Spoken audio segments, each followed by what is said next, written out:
Bom, pessoal, uma coisa importante que nós já falamos nas outras aulas é que para você ser um bom técnico de manutenção de placas, é muito importante que você conheça visualmente, tá, bem os componentes que fazem parte das placas eletrônicas. Aí nós temos várias placas aí, tá? Essa primeira placa de cima aí, ela é uma placa normalmente amarela, né? Essa placa aí, ela utiliza aquela tecnologia PTH, ou seja, os componentes são por cima da placa e a solda que prende esses componentes é por baixo da placa, tá? Então não quer dizer que essa placa aí seja placa antiga não, tá, gente? Então não pense em placa antiga, tá? Não quer dizer que seja placa antiga não, tá? Por quê? Porque até as placas mãe atuais utilizam a tecnologia PTH em alguns componentes, como nós já vimos, tá? Então é apenas uma placa, a princípio, ela é muito utilizada para fonte de alimentação, que não precisa, digamos assim, que tenha muitos circuitos, e a gente vai ver por quê, tá? Então é importante você olhar para essa placa amarela aí e você saber identificar os diversos componentes que tem aí, tá? Alguns deles nós já até falamos, né? Então, por exemplo, esses componentes aqui, ó, cilíndricos, né? São componentes que a gente chama de capacitores, né, eletrolíticos, tá? Então esses pretinhos cilíndricos aqui, se a gente for olhar aqui do lado na serigrafia da placa impresso, a gente vai ver a letra C. Algumas placas utilizam até a identificação EC ou CE, tá? De Electrolytic Capacitor, tá? Então tem alguns fabricantes que identificam com a letra EC ou com CE para identificar capacitor eletrolítico, ou seja, capacitor que trabalha na parte de filtragem de tensão, tá? Então a maioria dos capacitores eletrolíticos, eles são usados mais para filtrar tensões. Diferente dos capacitores cerâmicos, conforme nós vimos nas outras aulas, que são utilizados para filtrar a alta frequência e jogar essa alta frequência para a Terra, tá? Então, quando o capacitor eletrolítico ele para de filtrar a tensão, uma das causas, um dos sintomas do defeito é o equipamento não ligar, tá, gente? Então você fica bem atento a isso, tá? Muitos equipamentos eletrônicos que você já deve ter analisado ou até que já consertou, às vezes o equipamento não liga ou até liga, acende algum LED, tá? Mas fica piscando o LED e não dá vídeo, não inicializa, tá? Muitas das vezes o causador desse problema é um capacitor eletrolítico que parou de filtrar a tensão e, consequentemente, o equipamento deixa de ligar ou deixa de prosseguir na inicialização, tá? Eu mesmo já consertei centenas de equipamentos assim, tá? E creio que você que já trabalha na área também já tenha consertado.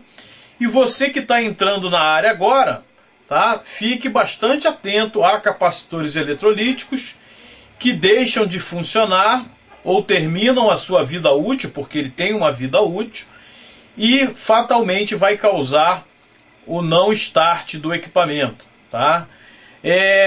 Nós vamos ver mais adiante como que a gente faz para testar o capacitor eletrolítico, né? Então, a primeira análise que você deve fazer é visual, ver se está estufado, ver se está vazado, né? Se não tiver nada disso e você ainda desconfiar do capacitor, aí você pode usar dois instrumentos. Um é o multímetro, que nós vamos usar para medir curto em capacitores. Curto-circuito ou fuga de corrente, tá? Então são dois sintomas que o capacitor eletrolítico pode apresentar, é curto-circuito ou fuga de corrente, tá? Então a gente vai ver como que a gente testa para identificar esses dois tipos de defeito, tá? O outro defeito, tá? O outro defeito que o capacitor dá é a perda da capacitância, tá?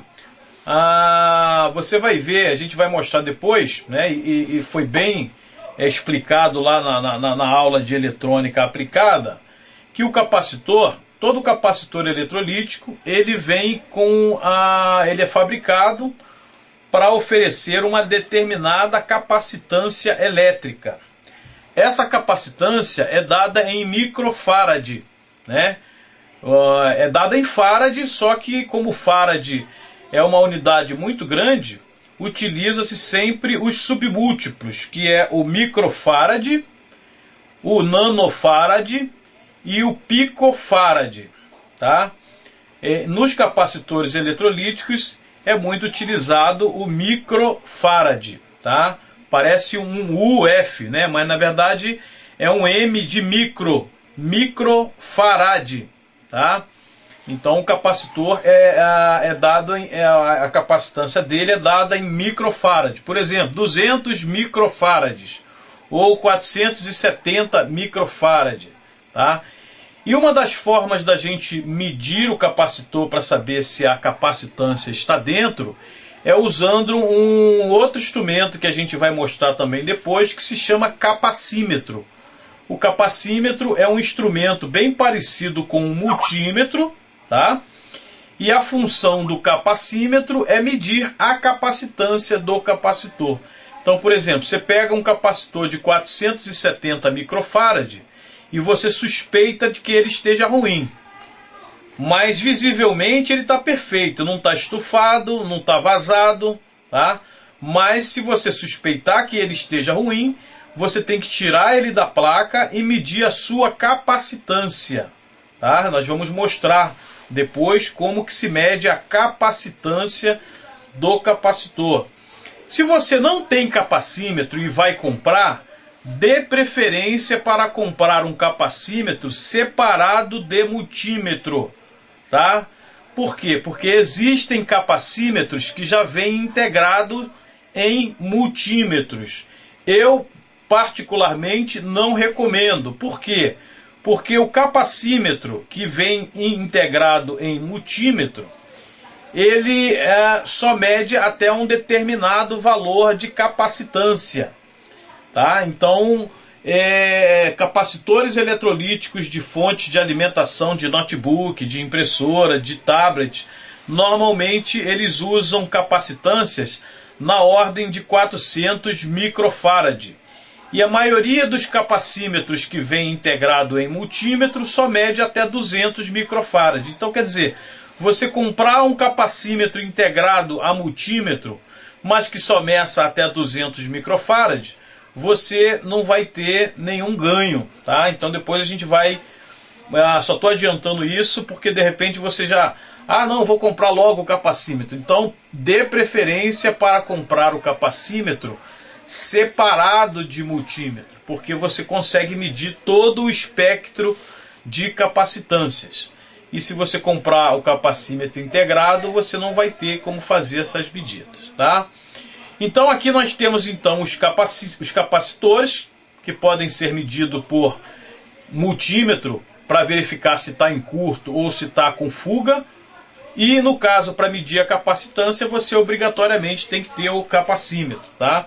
Então eu friso bem nisso, gente, porque capacitores é um componente que dá bastante defeito em placas eletrônicas. E é muito importante que você tenha esses instrumentos de medidas dentro do seu laboratório, dentro da sua assistência, ok?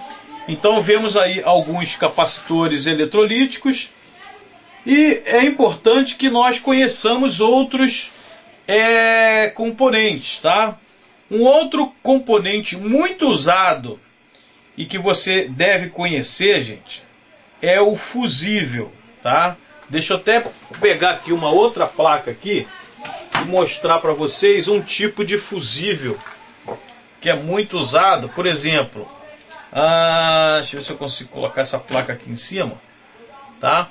Aqui, ó, isso aqui é uma fonte de alimentação de uma impressora laser, tá? Nós vemos aqui alguns capacitores, tá? Eletrolíticos. Mas aqui nós temos um fusível, ó. Eu vou levantar esse fusível aqui só para a gente ver, mostrar como que é esse fusível. Então aqui, ó, vou botar ele aqui em cima do capacitor. Aqui, gente, ó, ele é um fusível, tá? Esse fusível, gente, ele é um fusível branco, tá? Você não consegue ver ele por dentro, tá? Porque ele tem esse material branco aí, ele é tipo uma cerâmica, esse fusível, tá? E dentro desse fusível aí, você deve até conhecer aqueles fusíveis de vidro, né? O fusível de vidro, ele é transparente, né? Você consegue ver aquele fiozinho lá dentro, tá? E até ver quando está queimado, muito embora eu não recomende você testar fusível com o olho, porque às vezes aquele fiozinho está arrebentado e não dá para você ver direito. Então, acostume-se a testar fusível com o multímetro, conforme nós vamos mostrar lá na frente, tá? Mas eu só quero mostrar aqui algumas observações, fazer algumas observações. Esse fusível aqui, que você não é de vidro, tá? Esse aqui é chamado de fusível retardado, tá? O que é um fusível retardado? Fusível retardado é um fusível que tem um retardo, não é porque ele é maluco, não, ou demente não, tá, gente? É um fusível que tem um retardo na passagem da corrente. O que significa isso? Significa o seguinte: toda fonte de alimentação ou todo motor elétrico, por exemplo, quando você liga, a hora que mais consome energia é quando você liga. Então, para que serve esse fusível retardado? Vamos dizer que ele seja um fusível retardado de 2 amperes. Tá? O fusível retardado de 2 amperes, quando você liga a essa fonte aí, caso passe uma corrente acima de 2 amperes no funcionamento normal, o que acontece com o fusível? O fusível queima. A função do fusível é queimar quando a corrente for superior ao valor impresso no corpo dele. Tá? Então, por exemplo, aqui está escrito no corpo dele, aqui na ponta, 2 amperes. Tá? Então, caso essa fonte esteja funcionando e ocorra algum curto na fonte ou no equipamento que ela alimente, o que normalmente vai acontecer é que o fusível pode ser que queime, tá? Devido a esse aumento de corrente. Mas o fusível retardado, como esse aqui, ele tem um retardo, ou seja, ele aguenta passar mais de 2 amperes, estou colocando ele no lugar de novo, tá? Ele aguenta passar mais de 2 amperes por uma fração de segundos. Para que serve isso? Serve porque o que acontece, gente? Quando você liga a fonte, a hora que a fonte consome mais energia é a hora que liga. Então o fusível ele não queima imediatamente, ele tem um retardo aí de alguns segundos, alguns milissegundos, até que ele queime, tá? Então é para isso que serve um fusível retardado, tá? Mas eu estou mostrando essa observação desse fusível porque às vezes ele é de vidro, tá? E você consegue identificar o fusível porque ele tem um corpo nessa estrutura e é de vidro. Agora deixa eu mostrar uma outra coisa. Nessa placa aqui embaixo, você consegue ver um fusível aí? Essa placa também tem fusível, tá? Mas se você for procurar um igual àquele que eu mostrei, tá? Ou igual o fusível de vidro que você está acostumado a ver, você não vai conseguir encontrar o fusível. Aí você vai ter que utilizar, gente, a serigrafia. Você vai ter que olhar do lado de cada componente que você desconfiar e ver se está a letra F. Normalmente o fusível está na entrada, tá? Então aqui é a entrada onde a gente liga o cabo de força, tá? Então o fusível, gente, está nessa região aqui, ó. Será que é esse cara aqui? Não, esse cara aqui não é, porque esse cara aqui é o capacitor eletrolítico. Será que é esse cara aqui? Esse cara aqui, gente, é um transformador de entrada, ou seja, uma bobina de entrada, tá? Mas se você for olhar direitinho, gente, você vai ver que o fusível é esse componente redondinho aqui, ó, tá? Vermelhinho e redondinho. Até porque se você olhar aqui de perto, você vai ver que aqui na placa tá escrito, ó, F101, ou seja, é esse cara redondinho aqui. Então você tem que ficar ligado, gente, que às vezes você vai procurando pelo formato físico e acaba não encontrando, tá? Esse aqui é chamado de fusistor. É um fusível que tem um resistor ali dentro, tá? E o que acontece? Em placas eletrônicas de notebook, de desktop, nas fontes de alimentação, pode ser que você ache esse tipo de fusível. Então fica ligado, porque nem sempre é daquela maneira que você está procurando. Às vezes você vai procurar um fusível de vidro, não vai achar, e vai achar que essa fonte aí, por exemplo, não tenha fusível, tá? Então é um detalhe que eu queria mostrar nessa placa. Aqui nós vemos alguns outros componentes, tá? Tem aí varistores, bobinas, transistor. A gente vai falar depois especificamente de cada um, tá? Mas eu queria mostrar essa placa aí só para mostrar esse lance aí do fusível, que às vezes você pensa que você está procurando um determinado tipo de componente e na verdade não é o componente que você está procurando, tá? Então procure se guiar pelo formato físico, mas também pela serigrafia impressa na placa. Se você tivesse vindo aqui logo em vida aqui, ó, você ia ver que esse cara aqui é um fusível, porque aqui está F101, tá? Então F101, F de fusível, ok?